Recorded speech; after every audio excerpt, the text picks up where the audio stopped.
You know the hybrid's gone mainstream when all the official cars of Middle America offer one. Look at Accord, Camry, Malibu, Sonata, and Ford Fusion. This may be the most interesting of the pack, however. Let's drive the 2013 Ford Fusion Hybrid. This one's an SE, and check the tech.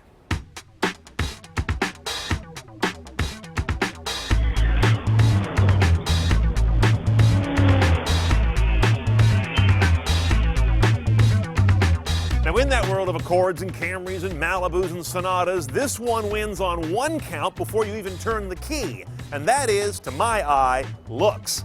That's a $50,000 face, folks, and it continues very nicely through the greenhouse, only getting a little unfortunate back here where things end kind of bulkily.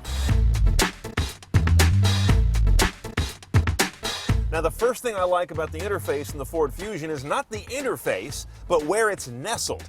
Here, it's in a flat plane on the console. This is very different than some other Fords we've driven lately, where you've got an eyebrow, two cheeks, and a chin around it. These big protrusions that look kind of cool, but they impede you getting to these key four corners, which is where you really drive what mode you're in on this system. This is much more usable.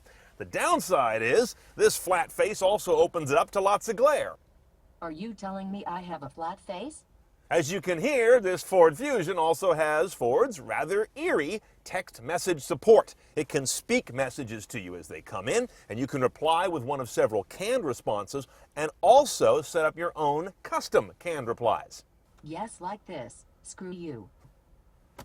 Now, in general, you've seen my Ford Touch 100 times. I'm not going to detail every feature. Nothing really major new here, but it still suffers from two key things. First is third time's the charm touch response. That's not good. I mean, sometimes it'll get it right away. Other times you got to hit it twice or three times. Secondly, the system can still be too complicated. They've boiled down some screens, like the phone screen here, not bad. The audio screens have always been pretty clear. But then you go to some other areas like the internet settings. I think my wireless router is easier to deal with than that. Oh, by the way, the navigation in the Fusion Hybrid is a really good system right now. This is Ford's latest iteration. A couple things you'll look for. These nice, clear street signs that show up on city streets are very good. You're also getting some local traffic conditions, as you can see, called out nicely with a glow around the street as opposed to a changing line color. This, to me, is much more digestible than changing street line colors. Also note that as of today, we're shooting in February of 2013, Ford's AppLink, a big collection of apps, does not work with my Ford Touch, this multi-LCD interface. It's a weird split in their technology right now, and they're working on it, but for now, no AppLink here. That means Ford's app support is trapped on the earlier Generation 1 version of Sync. It's LCD-based, but very different than this. Or even on the non-LCD cars like we've seen in the Ford Fiesta, but not here on the most modern head unit.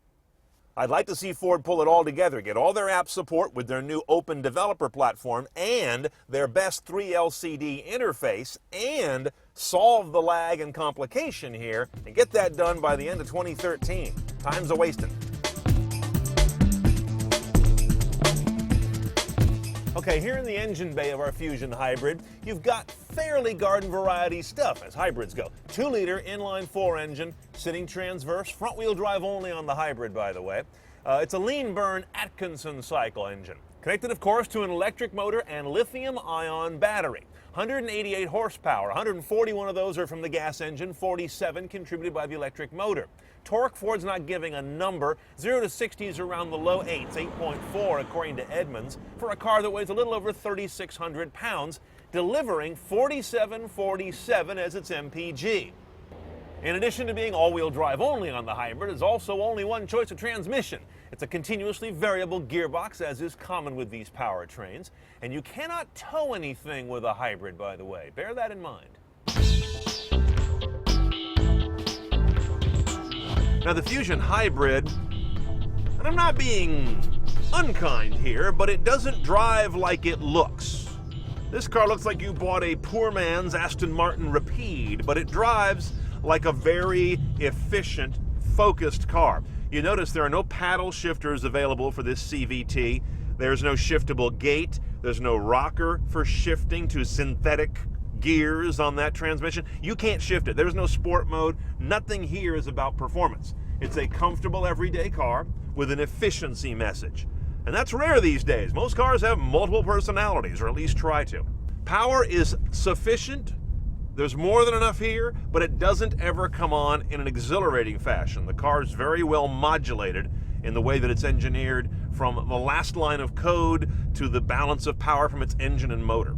Now that said, you also feel the battery in this car not just as a motive force, but as a weight force. It's a little wallowy in corners. Again, there's no sports suspension here or anything like that, but it's also got a nicely planted ride, which I also attribute somewhat to the extra weight. I'm guessing there's a couple 100 pounds on the hoof here of additional weight through the electric motor and the lithium-ion battery pack as well. It's a nice, comfortable riding car, and they've done a good job getting a good bias, but it's not one that is a real treat to toss in and out of corners. Ford lets the computer access the electric power steering in this car to get you back in line, rather than using some kind of yaw braking like a lot of other cars do. Ford has a little smoothing work to do on the braking on this car. Sometimes you get less than you expect, sometimes quite a bit more, apparently depending on how the regen circuit and the service brakes work together.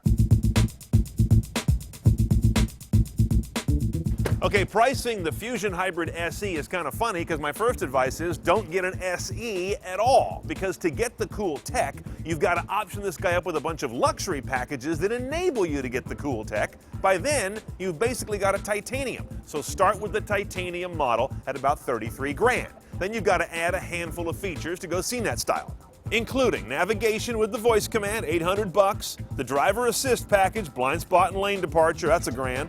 Adaptive cruise, about $1,000. All in, CNET style, on a limited hybrid, you're around $37.5. Roughly $2,200 more than a similarly teched out, non-hybrid Fusion Titanium with the EcoBoost motor, a cool little turbo motor. With that in mind, you got to look at both very carefully. Think about how long you're going to keep this car as well.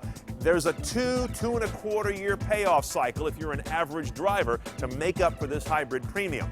I think going with the EcoBoost engine might give you more of a fun driving dynamic, but over the long haul, this might be more economical.